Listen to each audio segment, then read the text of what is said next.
¿Cómo están? Buenas noches, bienvenidos y bienvenidas a Tiempos Violentos en Vía X. Era cosa de días para que el panorama se tornara cada vez más difícil para la diputada Catalina Pérez. Ayer, el que fue su domicilio en la comuna de Pedro Aguirre Cerda fue allanado por la Policía de Investigaciones y como si eso fuera poco, quienes en un comienzo la apoyaron, hoy le dan vuelta a la espalda, le quitan el piso y apuntan sus dardos a una eventual participación de la parlamentaria en los hechos que hemos conocido. Los alcances de este escándalo son complejos de visualizar todavía. Olvídese si usted cree que con la caída del Ceremi y la subsecretaria el problema está resuelto desde la arista política. Hay quienes condicionan la ya difícil de conseguir reforma tributaria a partir de estos hechos. Ahora, el fantasma de la corrupción asociada a fundaciones acecha sobre el gobernador Patricio Vallespín, quien preside una fundación beneficiada con 1.628 millones de pesos provenientes del gobierno regional de Los Lagos, misma región donde él es gobernador. El daño sobre la fe pública, sobre el trabajo serio, profesional, plenamente justificado desde muchísimas fundaciones que hacen bien el trabajo y en donde cada peso asignado por el Estado va en beneficio de quienes más lo necesitan, es tremendo. Pero eso no nos puede detener a la hora de levantar el velo en torno a todas estas instituciones y sus vínculos políticos y financieros. A la luz de lo que hemos conocido, podríamos estar ante la punta de un iceberg de corrupción. Un nuevo iceberg que se suma al, por ejemplo, el de las municipalidades, sus corporaciones y cuánta forma existe de hacerse para sí de dineros que son de todos los chilenos. Violencias hay muchas, la corrupción sin duda es una de ellas. Hoy conversaremos con la diputada Lorena Fríes, los abogados además Mario Desbordes y Rodrigo Rettig y junto a nuestro querido Mauricio Daza. Bienvenidos a Tiempos Violentos. Todos saben acá, los medios locales, que la presidencia y el directorio de la Fundación Chinquihue recae en mí por mi cargo de gobernador como máxima autoridad nacional, regional, como lo establecen los estatutos de dicha fundación, no pudiendo eximirme de esa responsabilidad. No es una fundación ni mía, ni relacionada con mi persona, o que me genere algún beneficio indebido. Pero esto bien lo saben los medios de comunicación locales que conocen la fundación e investigan correctamente. Así de absurdo es. Comenzamos justamente el programa de hoy con las palabras del gobernador de la región de Los Lagos, Patricio Vallespín, quien se ha visto salpicado a partir de publicaciones de prensa en las que, claro, una fundación que él preside, porque su investidura de gobernador lo dictamina como una de las fundaciones beneficiadas. Entonces, el problema de Antofagasta tiene múltiples implicancias y es difícil visualizar hasta cuánto se va a llegar, porque hoy día, tristemente, pagan justos por pecadores. Vamos a estar conversando con nuestros invitados, pero saludamos de inmediato a nuestro abogado Mauricio Daza. ¿Cómo estás, Mauricio? Buenas noches. Hola, buenas noches. Gracias por acompañarnos nuevamente acá en un nuevo episodio de Tiempos Violentos. Bueno, vamos a analizar no solamente la arista política, sino también qué es lo que ocurre con la investigación. Hubo un allanamiento que involucra esto, anuncios, ¿no?, de la oposición de que van a generar un grupo de abogados que van a investigar, entre comillas, estos antecedentes y lo van a requerir al Ministerio Público. ¿Pueden o no pueden hacerlo? Y además también vamos a analizar las nuevas revelaciones a partir de la información que fue hackeada al ejército. Hace algunas semanas se reveló aquello y que muestra datos que son sorprendentes y que también dan cuenta de que hay mucho que mejorar respecto de los mecanismos de seguridad en nuestro país. Bueno, de eso y mucho más acá en Tiempos Violentos. ¿Qué piensan en los primeros 10 segundos de conversación nuestros invitados? Se los preguntamos de inmediato, comenzando con la diputada de Convergencia Social, Lorena Fríes, que nos acompaña. Buenas noches, diputada. Gusto tenerla con nosotros nuevamente. Muchas gracias. Y sí, le pido a la derecha, a los medios de comunicación, que distingamos la paja del trigo. Lo que ha pasado con Democracia Viva no puede extenderse a la labor que hacen muchas fundaciones en Chile de beneficencia e interés público. Perfecto, diputada. Vamos con los 10 segundos de Mario Desbordes, que también está junto a nosotros esta noche. Bienvenido, Mario, una vez más. ¿Cómo estás? 10 segundos para ti. La centroderecha siempre ha promovido la participación de la sociedad civil a través del organismo intermedio que es justamente este tipo de organizaciones. Por eso, separemos la paja del trigo, como dijo la diputada, completamente de acuerdo, y condenemos lo que está mal, pero no mezclemos con las fundaciones y las instituciones de la sociedad civil que funcionan bien. Perfecto. ¿Qué piensa Rodrigo Rettig, abogado del Partido Liberal, respecto de lo que estamos viendo y lo que planteaba justamente el gobernador de Los Lagos? 10 segundos para Rodrigo, desde ahora ya. Me sumo a lo señalado. Me parece que pasarle la factura al Estado en su conjunto por estos episodios es tan absurdo como pasarle una factura a las empresas por las colusiones. Perfecto, en 7 segundos. Hoy día estamos viendo como no solo se pasan facturas, sino que parece que hay una especie de casa de brujas en torno a las fundaciones, que son de un aporte gigantesco. Hoy día, claro, es poco popular decirlo, tiene poco sex appeal, pero resulta que desde hace décadas fundaciones del mundo civil han hecho un aporte gigantesco. Desde la dictadura. O sea, desde la dictadura incluso. Y hay un traspaso gigantesco de dinero a fundaciones que operan de manera espectacular, que han hecho trabajos de transformación social muy grandes en lugares muy vulnerables. Y lo triste es que a partir de lo de Democracia Viva, muchas de ellas se ven contaminadas, manchadas, acechadas por el fantasma de la corrupción. Yo lo que creo es que hay que hoy día levantar el velo y decir, ok, estas son las que han operado históricamente muy bien, o estas son las nuevas que pueden operar muy bien, y estas son las que hay un manto de hoy, hay que investigar hasta el fondo, porque si no, tristemente pagan justo por pecadores. Rodrigo. Sí, me parece que hay que hacer un diagnóstico, un análisis profundo de lo que está señalándose por tu parte y por parte de todos los que hablaron en los 10 segundos, incluyéndome a mí, de esto de separar la paja del trigo. Comprendamos que estamos en una discusión política desde el año 2019 sumamente ideológica, en donde la crisis social del 2019 se relacionó principalmente, otros factores, pero principalmente con algo que se llama desigualdad social y económica. ¿Cómo se combate la desigualdad social y económica? A través de los impuestos en las democracias occidentales desarrolladas. Esta tensión que hubo en la constituyente, que se rechazó, mandó a las posiciones ideológicas aún más a los extremos.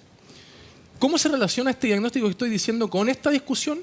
En donde ahora la forma de la derecha, principalmente, o de la ultraderecha, de decir no debe haber reforma tributaria es diciendo hagamos más chico al Estado, que ha sido su leitmotiv de toda la vida desde el año 73 hasta ahora, reducir al Estado lo más posible. ¿Y cuál es la excusa perfecta para lo anterior? Estos episodios nefastos de corrupción, que, tomando las palabras de Mario y de Lorena y tuyas, hay que separar la paja del trigo. Porque evidentemente se le está tratando de pasar una factura al Estado diciendo que el Estado es un despilfarrador de recursos públicos, etcétera, etcétera, porque hay una discusión muy potente ideológica detrás de esta situación. Sí. ¿Qué es lo que hemos conocido? En particular de la región de los lagos, donde está el gobernador Vallespín. Bueno, que la gobernación ha transferido 4.000 millones a 3 fundaciones y que una de ellas es efectivamente presidida por el gobernador. Él ha explicado en este punto de prensa que hace que él, por ser gobernador y por los estatutos de la fundación, le corresponde. No es que él haya venido con la fundación a ser gobernador, sino que al llegar a ser gobernador se hace presidente de la fundación, pero que no tiene mayor vinculación con aquello. El propio ministro Giorgio Jackson ha señalado que es parte de su labor, que por estatuto debe estar a cargo y que son 1.628 millones los que la gobernación le ha entregado a esta fundación, la Fundación Chinquihue, que está relacionada con temas de la pesca artesanal y que opera no desde ayer, no desde hace un mes, no desde hace 2 años, desde 1989 con la pesca artesanal de la región de los lagos. Entonces, claro, cuando usted ve el titular en el diario, cuando usted ve el titular en las noticias y dice, chuta, hay más fundaciones que se están llenando los bolsillos de plata con arreglines políticos, hay que tener cuidado también con la manera en que uno analiza esa información y ver cuál es la agenda que hay detrás de eso. Y me hago responsable de aquello. Mario, desde tu sector han sido sumamente críticos de lo que está pasando y me parece muy bien cuando se trata de corrupción. Pero también hay un aprovechamiento político a partir de lo que hemos conocido y en el cual no se ha escatimado en manchar la honra de personas y también de instituciones. ¿Qué piensas tú de aquello? Mira, son varias cosas rápidamente. Uno, los fondos públicos son de todos los chilenos y hay que cuidarlos, ¿cierto?, como hueso santo. Así es. Esa plata falta en otros lados. Es la plata que faltaba para tener un mejor hospital en Licantén hace 10 años atrás. Porque tú gastas en otras áreas, vas gastando. El Estado tiene que decidir entre múltiples necesidades. Sí. En ese contexto es especialmente grave cuando se sustraen fondos públicos, en carabineros, en municipios o a través de estas fundaciones, cualquiera sea la fórmula.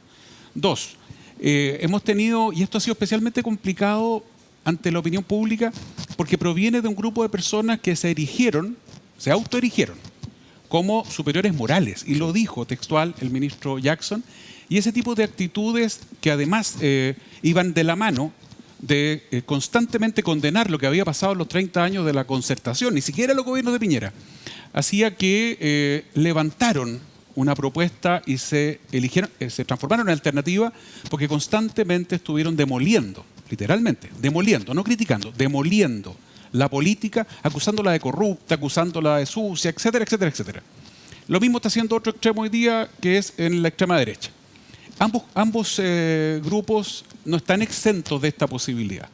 Y cuando uno empieza a generalizar, cuando uno empieza a transformar este tipo de cuestiones en una herramienta de lucha política, en una especie de lanza, se transforma en un boomerang. Primero, boomerang para la democracia, porque tú vas destruyendo las confianzas en la democracia. Y es ahí donde se instalan los populismos, cuando cae la confianza en la democracia, cuando la gente dice son todos corruptos, claro, que se vayan todos. Y la enorme mayoría de la gente que está en política, concejales, alcaldes, ministros, subsecretarios, funcionarios públicos, se sacan la mugre trabajando y no son corruptos. Ahora, en ese contexto, espero que quienes durante 10 años venían escupiendo al cielo, venían pontificando, venían acusando al resto y decían, no vamos a contratar amigos, no vamos a contratar familiares, no vamos a tener esto, nosotros vamos a ser los pros, etc. Y a un año nos damos cuenta que todo eso se cayó a pedazos, aprendan la lección. Pero también, y es súper importante, que el otro extremo, y recojo, lo dijo en la columna un amigo, Pablo Ortúzar, hace un poco tiempo atrás, yo siento que hay un sector de la extrema derecha que está intentando usar la misma fórmula, denostar, acusar, apuntar con el dedo y generalizar además.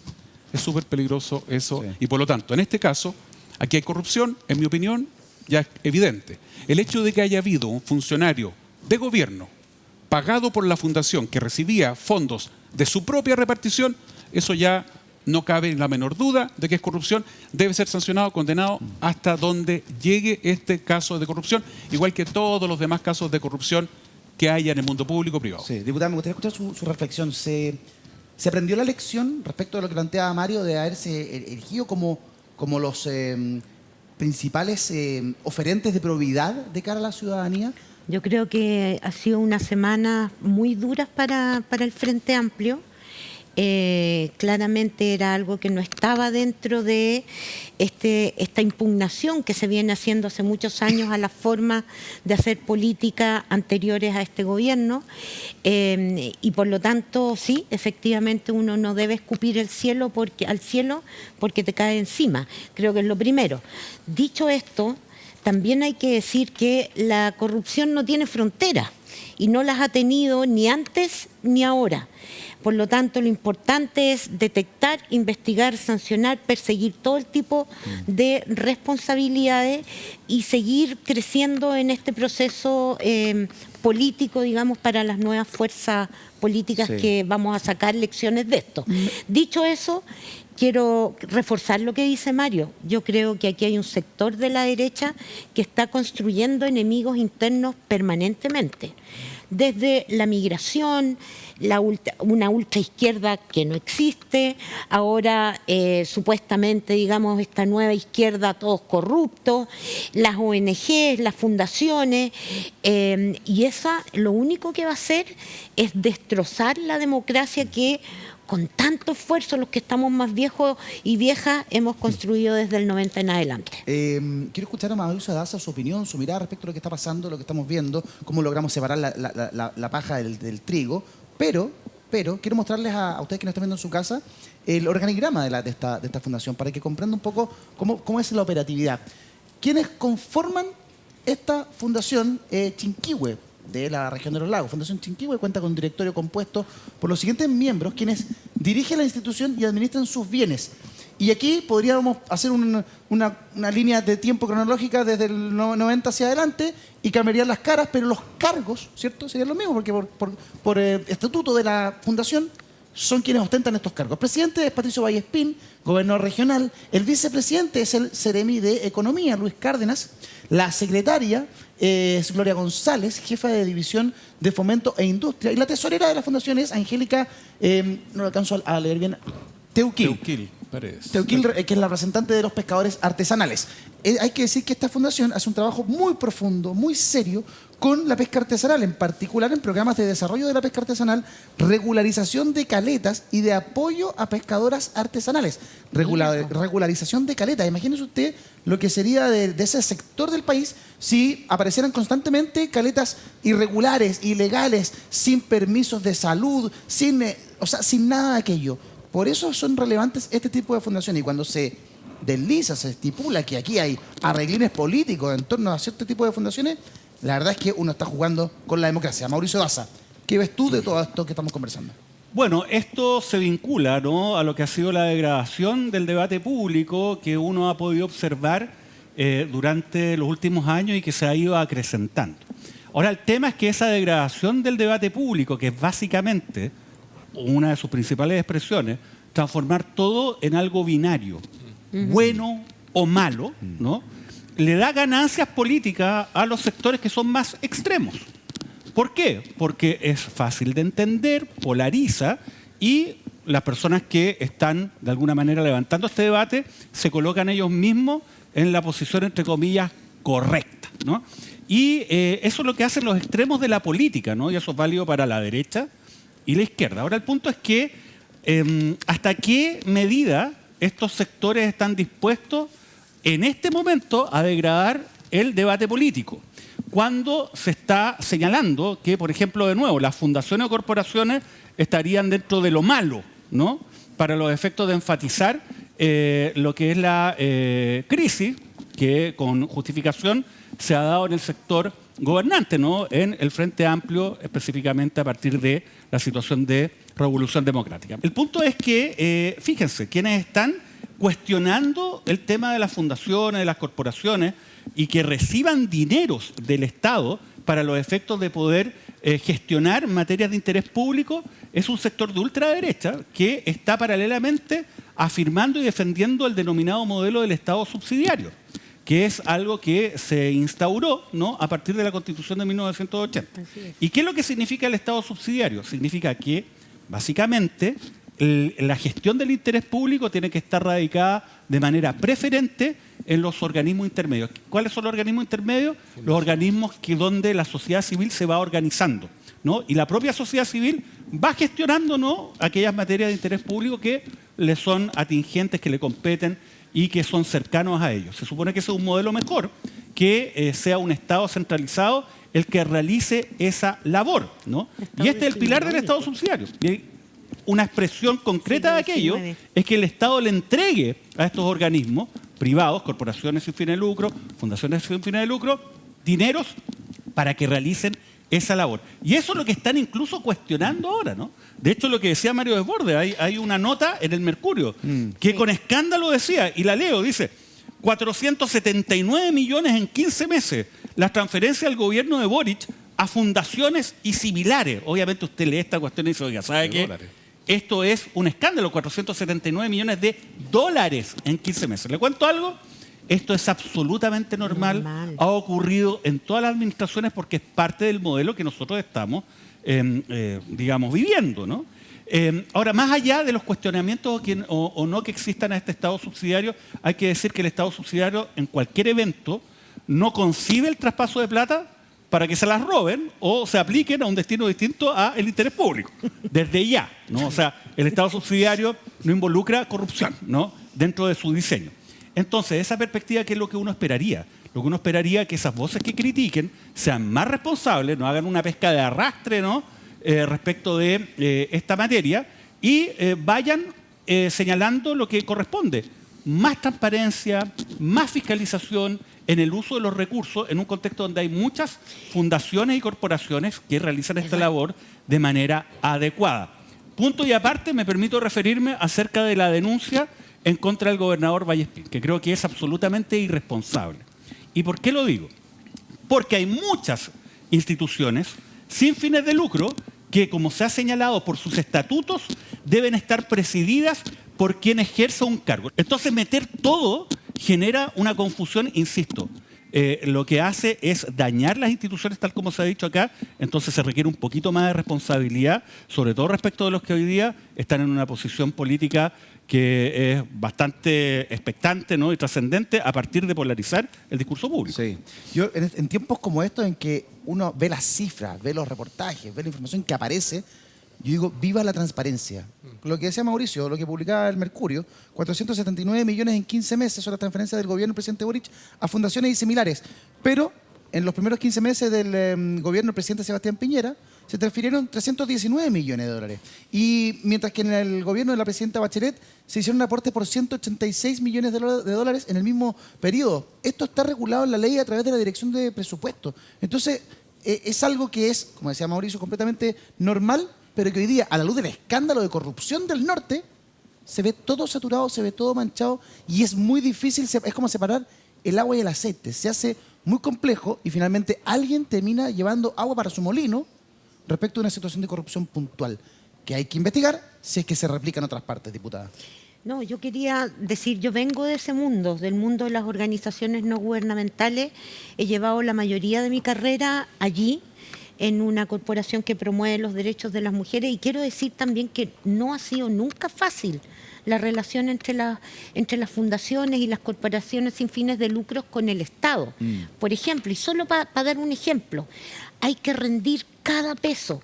Y a veces cuando trabajábamos en sectores populares y las mujeres llegaban con boletos de micro, cada boleto de micro tenía que ser pegado en una hojita, ¿no es cierto? Que uno dice, busquen un mecanismo un poquito más flexible, un poquito más rápido. A ese punto llega la rendición de cuentas que tenemos que hacer cuando trabajamos con las platas públicas. Y hay mucha gente que trabaja en esto y no gana grandes sueldos y lo hace por compromiso, lo hace porque está por ejemplo, el Hogar de Cristo, por ejemplo, la Casona de los Jóvenes, por ejemplo, ¿no es cierto?, instituciones de libertad de expresión, etcétera, que hacen un aporte a la democracia en la medida que permiten construir un tejido de solidaridad y de conciencia democrática en la sociedad. Ahora, ¿cómo se limpia hoy día, Rodrigo, esta situación? ¿Cómo se separa lo que hemos reiterado en diversas oportunidades, el trigo de la paja? ¿Cómo se hace? Porque una vez que ya esta situación explota, se instala, parece que fuera una zona de guerra noticiosa. Tú ya no sabes qué es lo corrupto de lo que no es corrupto. Yo creo que hay un rol muy importante de la prensa en el contexto de lo que estamos hablando. Ya se citó una nota de un diario de circulación nacional y yo quiero citar una nota de un noticiario, el noticiario que más se ve en Chile, cuyo titular fue: Gobernador de los Lagos transfirió 4.000 millones a 3 fundaciones. Una es presidida por él mismo, punto final. Acto seguido, pasan 10 minutos, lo borran y señala: una es presidido por él debido a su cargo. Fíjense lo que cambia el titular cuando ponen una es presidida por él a secas respecto de una es presidido por él en razón de su cargo. Entonces, los medios de comunicación tienen un rol fundamental en torno a poder entregar información que le permita a la ciudadanía discernir sobre lo que está ocurriendo para no hacer cacería de brujas, que básicamente es lo que significa separar la paja del trigo. Porque hay que separar la paja del trigo, porque si no se producen cacerías de brujas respecto a fundaciones que han servido muchísimo para el desarrollo de la ciudadanía y la sociedad en Chile. Entonces, este comentario que quiero hacer es sobre el rol de los medios de comunicación en torno a ser responsables en la información que entregan, no para ocultar corrupción. De hecho, los medios de comunicación son quizás el principal elemento que permite sacar a relucir casos que no se conocían. O sea, ejemplos hay por montones. Pero por eso mismo tienen un rol de responsabilidad al respecto de poder informar de la forma más pulcra posible. Mario, insisto, ¿cómo se separa hoy día? Porque vemos lo del gobernador Vallespín, ¿cierto? Que queda salpicado, queda manchado. El gobernador Vallespín, presidente de esta fundación, se asignó recursos a esta fundación. Corrupción. Y es una cosa completamente distinta, pero ya está instalada. Después la aclaración o el ejercicio que estamos haciendo nosotros, difícilmente usted lo va a ver en televisión abierta en horario prime. Entonces es muy complejo esa situación desde lo comunicacional. Pero también el mundo político, y en este caso Revolución Democrática, tiene que hacerse cargo del daño que se hace cuando se cae en corrupción. Por eso yo al comienzo del programa digo, todavía no logramos visibilizar o visualizar hasta dónde va a llegar el daño de esta bomba que está ya en Revolución Democrática a partir de esta fundación que salpica no solo al gobierno, sino también a otras fundaciones. Yo creo que van a aparecer más cosas reprochables y probablemente delitos. En otras regiones, en otros lugares, uno ve muy activos a senadores de gobierno, haciendo quizás las denuncias más brutales. En ese contexto, varias cosas. Uno, en este caso de Antofagasta, donde se involucra el corazón de Revolución Democrática, porque está su expresidenta, dirigente súper importante, etc., se observan a primera vista varias cosas que tienen que corregirse de inmediato. No puede ser que le asignes a dedo 400 millones a una ONG que lleva menos de un año. Claro. O sea, un primer problema. Segundo, no se establece un perfil, o sea, no hay un instructivo, no hay una norma, un decreto, ¿cierto?, del ministerio que regule la forma de entregar. ¿No? ¿Para qué hacer una ley? Puede hacerle una norma administrativa que regule la forma en que se entregan, estableciendo, entre otras cosas, perfiles. La fundación tendrá que constituirse de esta manera, tendrá que tener este objetivo, tendrá que tener esta antigüedad. Si la fundación es nueva, podrá optar una cantidad menor, etcétera. O sea, es urgente regular eso, solucionar eso, porque aquí destapó esto una forma demasiado fácil para defraudar al fisco. Es demasiado simple, o sea, a dedo. El Ceremi a dedo dijo, ¿sabe? 400 millones a mis amigos y vamos felices, ¿no es cierto?, ahora a ejecutar esto, etcétera, etcétera, etcétera. RD reaccionó mal al principio, reaccionaron intentando solidarizar. Yo lo lamento mucho por Catalina Pérez, que en lo humano la conozco y la verdad que a mí me da mucha pena lo que está pasando. Sí. Pero aquí hay que ser súper claro. Sí. Así como gente que conozco en mi sector, si es culpable, si es responsable, las penas del infierno. En este caso lo mismo, y por lo tanto Revolución Democrática cometió un tremendo error que primero intentó hacerse leso, después, mira, esto está acotado, luego... Blindar a la diputada.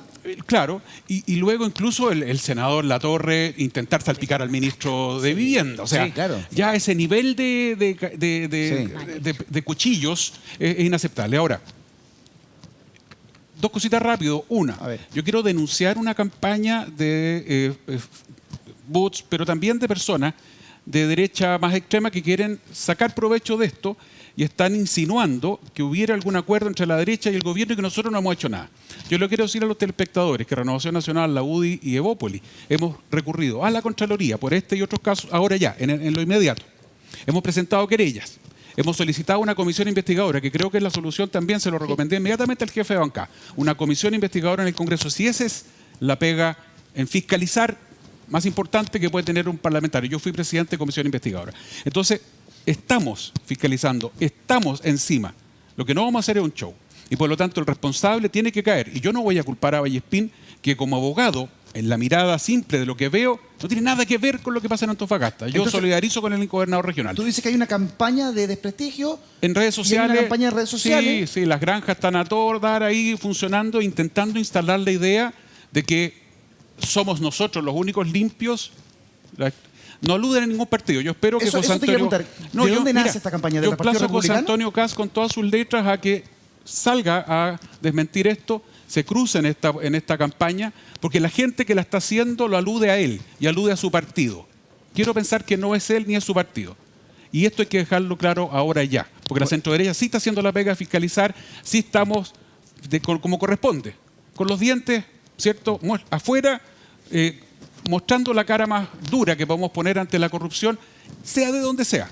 Lo último que te quiero plantear, yo creo que en este tema del uso de recursos públicos, ¿sí?, inviten al Contralor, sí, nuevamente, a este Contralor que le queda poco tiempo, se va a fin de año. Ha sido un tremendo Contralor, sí, ha hecho la pega, se ha lucido mucho más que muchos otros Contralores. Escuchen al Contralor y quizás esta es la oportunidad, viendo lo que pasó en la Municipalidad de Vitacura, viendo lo que pasó en algunos otros municipios, lo que ha pasado ahora en esto.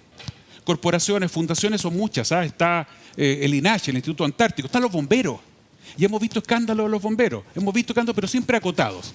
Quizás este es el momento de que toda institución que tenga recursos públicos, que funciona con recursos públicos, sea transparente al 100%. Sí. Que toda institución sea fiscalizada por la Contraloría, que el Contralor tenga cosas tan básicas como acceso a la cuenta corriente de toda fundación o corporación que reciba fondos públicos para ver dónde se transfirieron esas plata. Directo, él tiene acceso directo a esas cuentas corrientes, de todos los servicios públicos, de las empresas estatales que reciben recursos públicos, de las universidades. Este es el momento quizás de hacer un gran paquete de medidas anticorrupción y yo creo que la mejor persona para escuchar, que de repente algunos van a decir que se fue el chancho, perdón la expresión coloquial, prefiero eso a quedarnos cortos. Este es el momento de que el Contralor deje también una herencia mayor de la que ha dejado, porque yo valoro su trabajo, ¿sí?, y creo que hay que invitarlo al Congreso y el gobierno tiene que decirle, señores, agenda anticorrupción, ahora ya, con tutti, compadre. Yo creo que nadie podría negarse una agenda de esas características, pero no nos olvidemos que el Contralor, el día de la cuenta pública, cuando la prensa le pregunta, Mónica Rincón en particular le pregunta, si hay voluntad política para avanzar en una agenda contra la corrupción, el Contralor dijo en televisión abierta que no había voluntad política. Pero sí, entonces, es evidente que no hay. Entonces, es una cuestión bien desesperante. Y lo otro es que ya ha emplazado a José Antonio Kast Me encantaría que se manifestara respecto de si esa campaña que plantea una idea de que la salga a desmentir él, centro-derecha que diga no es cierto. y el oficialismo tienen un pacto para que esto quede en nada, que salga a desmentirlo sería también una muy buena noticia. Ahora, ¿qué dijo el senador, el diputado, de Renovación Nacional, Mauro González, respecto de esta polémica? Escuchémoslo. En relación a la noticia del gobernador regional de Los Lagos, me parece importante señalar dos cosas. Fundación Chinquihue ha estado presidida por las autoridades regionales de turno. Antes fueron los intendentes y ahora es el gobernador regional. Y que es una fundación que trabaja junto a la pesca artesanal. Pero sin perjuicio de eso, y por la total transparencia de la administración de la región, le solicitaremos a la Contraloría para que revise los traspasos de estos fondos públicos que están involucrados. Bueno, pide entonces la intervención de la Contraloría para revisar el traspaso de estos fondos y hace la explicación también de a qué se dedica esta fundación, cosa que también habíamos conversado hace algunos minutos. Vamos a suspender un instante este tema porque tenemos contacto en vivo y en directo a esta hora de la noche con el editor general de Interferencia.cl, medio que ha hecho seguimiento y que ha tenido acceso a los documentos que fueron hackeados del ejército hace algunas semanas atrás. Andrés Almeida está con nosotros. Andrés, muy buena noche. Gracias por estar en contacto con Tiempos Violentos nuevamente. Gusto saludarte. Hola Eduardo, ¿qué tal? Muchas gracias por la invitación. Encantado, Andrés. Hemos estado siguiendo lo que Interferencia ha publicado. Conversamos hace algunos días atrás respecto de la primera entrega informativa, luego tuvieron una segunda y ahora hay una tercera entrega informativa. Ustedes tuvieron acceso a alrededor del 30% de lo que se hackeó del ejército y han sido sumamente cuidadosos de qué es lo que se ha publicado. ¿Qué es lo que hoy publica Interferencia que nos puedas contar? Sí, mira, bueno, hemos estado buceando en estos documentos, son cientos de miles de documentos y claro, hemos encontrado en particular algo que ya habíamos avisado en el primer artículo que tiene que ver con la preparación que ha hecho el ejército ante un eventual segundo estallido social, ¿no? Ese es un par de documentos que dan cuenta de esa preparación y que muestran una serie de actitudes, pensamientos, ideas en torno al estallido social que el ejército manifiesta. Entonces, nos parece que es de todo interés público conocer este documento ya con un poquito mayor de detalle, porque también en este caso no estamos hablando como en el anterior, ¿no? De tropas, movimientos de personal, los números de teléfono, sino que esto ya es un documento un poquito más ideológico, si tú quieres, con respecto de cómo va a operar el ejército en el caso de un segundo estallido social. El documento es del año 2021, eso es súper importante. Perfecto, es del año 2021, entonces 2 años después del estallido del 18 de octubre. ¿Qué es lo que se desprende de estos documentos a los cuales ustedes han tenido acceso? ¿Cuál es, entre comillas, la opinión de quienes emiten estos documentos y que son funcionarios del ejército? Mira, o sea, yo creo que es interesante que, en primer lugar, es un documento en términos generales sobrio, en el cual se sientan algunas cosas que me parecen súper relevantes que el documento lo diga, que parecen obvias, pero no necesariamente lo son, dado la experiencia del primer estallido social, ¿no? Uno es el respeto irrestricto a los derechos humanos, que el documento no ahonda en eso, pero por lo menos lo dice claramente. Lo plantea. Y lo otro es las reglas del uso de la fuerza, que también deben estar tremendamente claras en el caso de un segundo estallido social, ¿no? Eso lo dice el ejército. Ese es como el lado que tú dices que hay una preparación interesante con respecto de este tema. Después, hay toda una serie de concepciones políticas, ideológicas en torno al estallido social, como una suerte de desorden, donde no hay una profundidad, si tú quieres, con respecto de cómo de las causas que lo originan, sino que se observa como desde una perspectiva muy desde el punto de vista de la seguridad, que me parece interesante. Es el ejército, en el caso, lo dice también el ejército muy claramente, en el caso de nosotros asumiéramos estas responsabilidades, tendríamos que resguardar el orden público, estaríamos abocados al tema de infraestructura crítica, la idea es que muy pronto Carabineros vuelva sobre la marcha, o sea, es algo que más o menos está, a mi juicio, ¿no? Y es un asunto de interpretación, está más o menos bien pensado. Lo interesante también, con respecto de ese punto en particular, como de haber afinado, que me parece que hay una reflexión institucional de haber afinado lo que fue la participación del ejército en ese punto. Pero no es, a mi juicio, lo más interesante. Estas cosas te las digo como de manera más o menos descriptiva. Nosotros fuimos sumamente descriptivos y poco interpretativos en el texto. Pero a mí me parece que las cosas más interesantes está en cómo el ejército lee la participación de los manifestantes dentro del estallido social. Hay un segundo, esto se basa en dos documentos, ¿no? Uno que pertenece al Comando de Operaciones Terrestres, y hay otro que es una adaptación de la sexta brigada, de la sexta división de ejército en el norte, que específicamente para la ciudad de Iquique, donde se hace una completa caracterización y descripción de los manifestantes. Entonces, eso a mí me parece como lo más, no quiero calificarlo, ¿no? Pero pongámosle curioso, ¿no? Lo más llamativo. O llamativo. Sí, porque entiendo que la manera que tienen de interpretar que quiénes son los manifestantes tiene una lógica muy militar, muy de fuerza de operación, muy fuerza de enfrentamiento. Tú te das cuenta que dentro de los roles principalmente, ¿no? Porque en cuanto a las características es más o menos una descripción más o menos obvia, ¿no? Pacíficos, agitadores, frustrados, o sea, hace una caracterización sociológica no muy profunda, ¿ya? Pero en cuanto a los roles que estos manifestantes tienen, me parece súper interesante que ellos empiecen a hablar de artilleros, encapuchados, enfermeras, centinelas, abogados, como si se tratase de una organización militar, ¿no? Claro. Como que tuvieran un grado de lógica de fuerza de enfrentamiento cuando... o sea, yo estuve ahí en los días de estallido social, ¿no? Y eso era bastante inorgánico, y acusar a las personas que estaban, digamos, ejerciendo como enfermeros, los abogados que fueron a ver a los detenidos, pues de estar parte de una organización, sugiere de alguna manera que detrás de esto había algún grado de organización, pero, y vuelvo a hacer un nuevo nivel, ¿no? de análisis, pero me parece súper interesante que se lo atribuyen a ciertos organismos anarquistas que están más o menos financiados y organizados. Eso es lo que dice el Ejército al año 2021. O sea, a través de estos documentos... No hay ninguna prueba. Eso quería saber. ¿Ya? Sí, no hay ninguna prueba de ello, nadie ha establecido aquello. El Ejército lo cree, sin embargo, a propósito de este informe, no lo justifica, lo dice, lo afirma. Son documentos más o menos operacionales, entonces tampoco se trata, no es un tema de doctrina, pero lo sugiere. Y lo más curioso que me parece a mí, ya en el términos de interpretación personal, es que ya deja de hablar de venezolanos, cubanos y agentes extranjeros y de cosas un poquito más complejas de decir, ¿no? Habla de las barras de fútbol. O sea, es interesante y bueno, el Ejército nunca nos quiso contestar estas preguntas, las preguntas asociadas a esto, ¿no? Pero ahí la pregunta es cuál es la reflexión institucional que hace el Ejército sobre quiénes fueron aquellos que estuvieron a quienes tuvieron que enfrentar durante el estallido social en los fenómenos, en los episodios más violentos, ¿no? Pareciera que el Ejército a partir del año 2021 cree que fueron anarquistas, ¿no? Y eso me parece a mí que es lo más interesante de esta revelación. Mauricio Daza está con nosotros aquí esta noche. Andrés, que también te quiere saludar. Sí, hola Andrés, buenas noches, gracias por acompañarnos. ¿Qué tal? ¿Cómo estás? Bien, gracias. Lo más increíble de todo lo que tú nos estás señalando, en mi opinión, es que estemos hablando de esto en televisión en relación a un documento que se supone que es secreto y que manejaba internamente el Ejército, ¿no?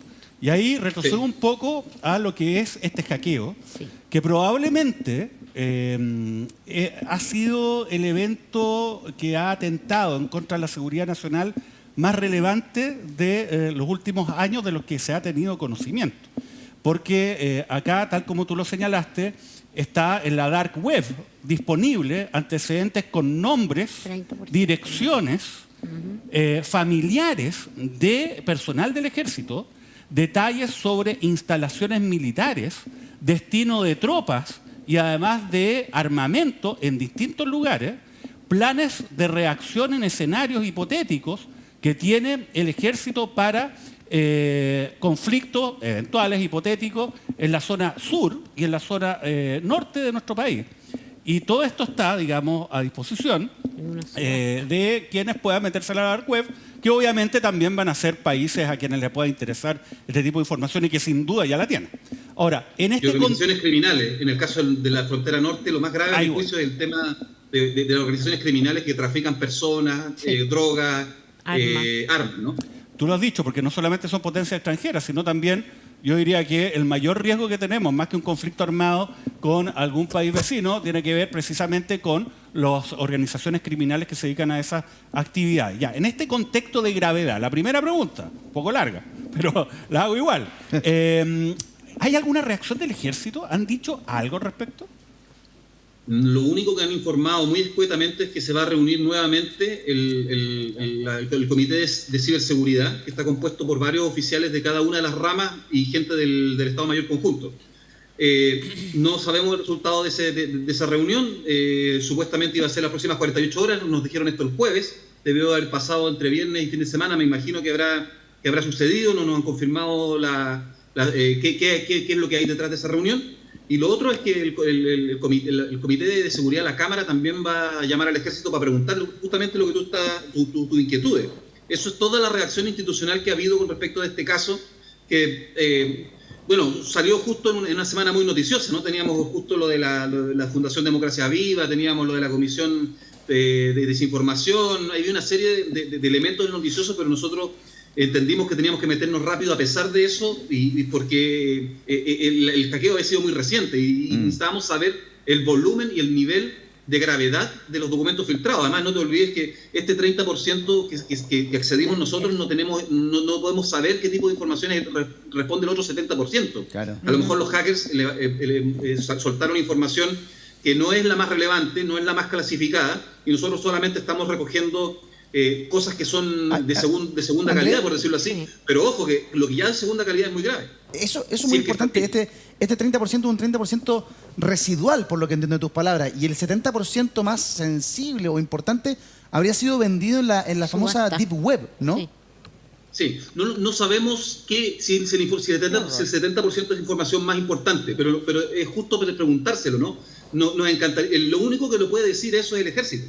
Claro. Por eso es que es tan relevante la pregunta, ¿no? Porque no sabemos el nivel de brecha de la seguridad.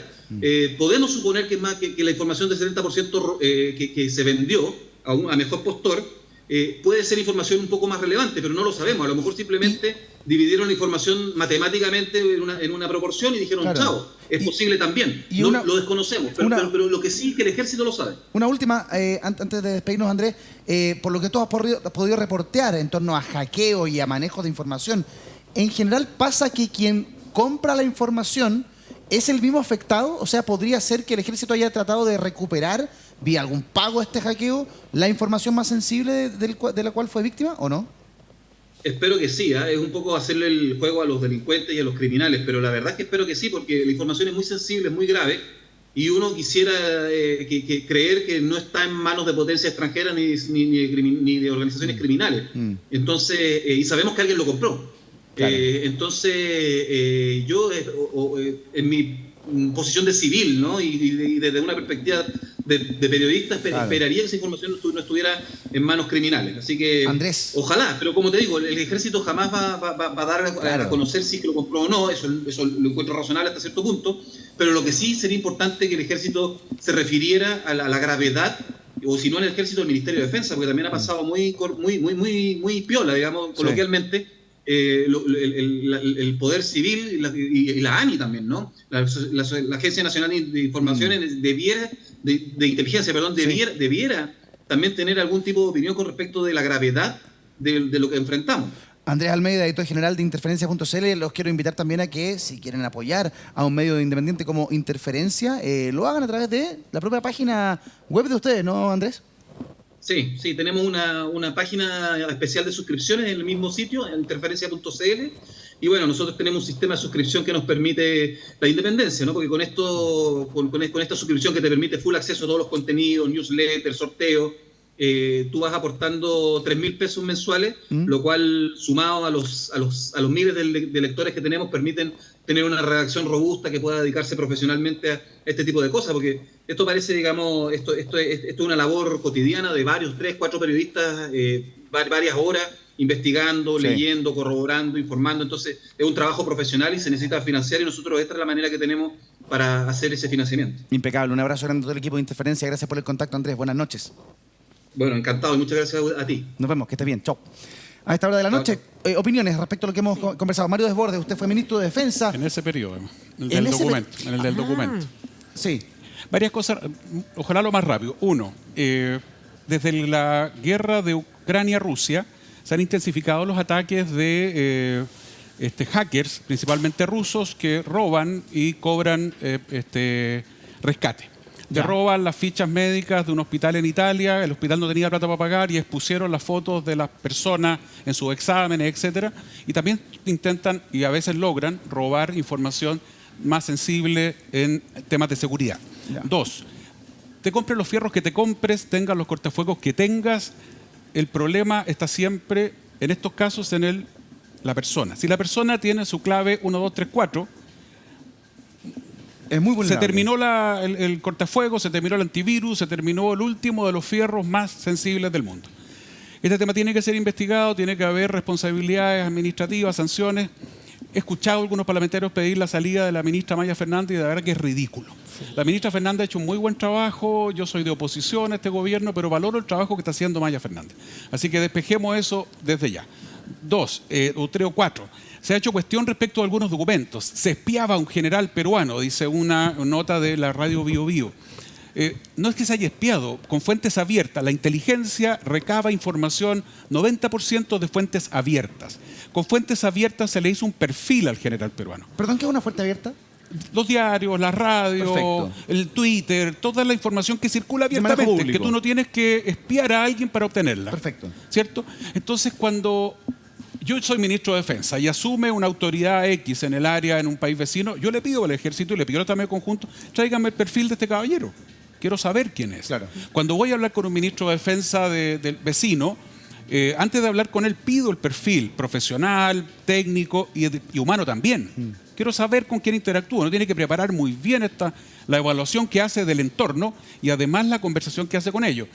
Efectivamente, como dice Mauricio, la hipótesis de conflicto, las hipótesis vecinales de conflicto, las HB, en este minuto parecen bajas, salvo con Perú, donde hay una luz que va cambiando a amarillo. Porque tenemos un señor que se llama Antauro Humala, que es uno de los que está marcando las eventuales encuestas presidenciales, y él dice abiertamente, es etnocacerista, que su objetivo de llegar al poder es recuperar por las buenas, por las malas el norte, Arica e Iquique, y si es por las malas, feliz. Él fue militar, estuvo preso por un motín que hubo, ¿no es cierto?, con su hermano. O sea, el tipo es de armas tomar. Y marca la encuesta. Entonces, hay que tener ojo, pero efectivamente las hipótesis vecinales de conflicto son más bajas, lo que significa que hay que estar preparado, que hay que disuadir, etc. Ahora, me voy al documento. Enhorabuena que hicieron ese documento, lo conversamos mucho con el ejército en su minuto. El ejército, las Fuerzas Armadas, son convocadas por la presidenta Bachelet ante las graves alteraciones al orden público después del maremoto y terremoto. Saqueos, desórdenes, se pierde, el Estado desaparece y un sector de la población en el mundo entero le aflora, ¿no es cierto?, el instinto más animal, más perverso, que es el del saqueo, del robo, de la violación, etc. Y en ese caso se les necesitó, ahora se les necesitó en el estallido y no estaban preparadas. Tenían escopetas que no son acordes a ese tipo de cosas, la munición, la discusión eterna de las 3 postas, las 5 postas, las 12 postas, munición de plomo o goma total, no estaban entrenados. Tú ves episodios en el centro de Santiago de subteniente, teniente de ejército que es cacheteado por un manifestante ahí en Alameda frente al GAM con la intención de que reaccionara y el militar no sabía qué hacer, porque la gran mayoría de los militares que salió en el estado de excepción al inicio del estallido social no estaba preparado. Hay una frase del general Prats previo al golpe que dice, cuidado que los militares cuando salen a estas cosas salen a hacer la guerra. Sí. Entonces tú tienes que tener capacidad para algo intermedio. Es fundamental que las Fuerzas Armadas se intervieran en este tipo de cosas, no salgan a hacer la guerra. Ahora sobre los anarquistas, sí, no me cabe duda. Y toda la información, incluso la judicial, sí, apunta a ese grupo anarquista. Y todavía un dato, aquí en Chile se reestructuró el manual de Black Bloc. Si a interferencia quiere saber por qué se habla de soldados, capitanes, tenientes, escoltas, eso está en el manual de Black Bloc, también lo encuentra en la web. No, es re fácil. Rodrigo, no fueron ni los venezolanos, ni el marxismo mundial, claro, ni nada de eso. Mauricio, Rodrigo, ¿qué valoración haces tú de estos documentos que se conocen, al menos en la perspectiva de derechos humanos, que está instalada en esos documentos y que al ejército le filtran? Entonces, hay si tú quieres, aprendizaje, hay una mirada, ¿cierto?, de cara a un potencial nuevo estallido social. Bueno, yo creo que lo que surge para poder analizar, como idea general respecto a lo que estamos comentando, es la imperiosa necesidad de incorporar elementos de capacitación de teorías alternativas en el ejército y en las Fuerzas Armadas que permitan comprender de forma más holística los conflictos sociales. Sí. De hecho, es muy conocido durante el estallido social, el año 2020, si mal no recuerdo, un par de reportajes que eran en este mismo tenor, de hackeo al ejército, si mal no recuerdo, en agosto o septiembre del 2020, y una nota que hizo CIPER, que básicamente la nota era el mensaje que trataba de dar era como burlándose, entre comillas, de la forma de inteligencia policial, que están pensando en K-pop, están pensando en venezolanos y cubanos entrando por las fronteras para desestabilizar el gobierno y que se instale el comunismo internacional y nos comamos la guagua. Estoy siendo sarcástico y resumido. Y resulta que lo que había era un levantamiento social que la filosofía política y la ciencia política es vasta en acreditar de que ocurren este tipo de situaciones.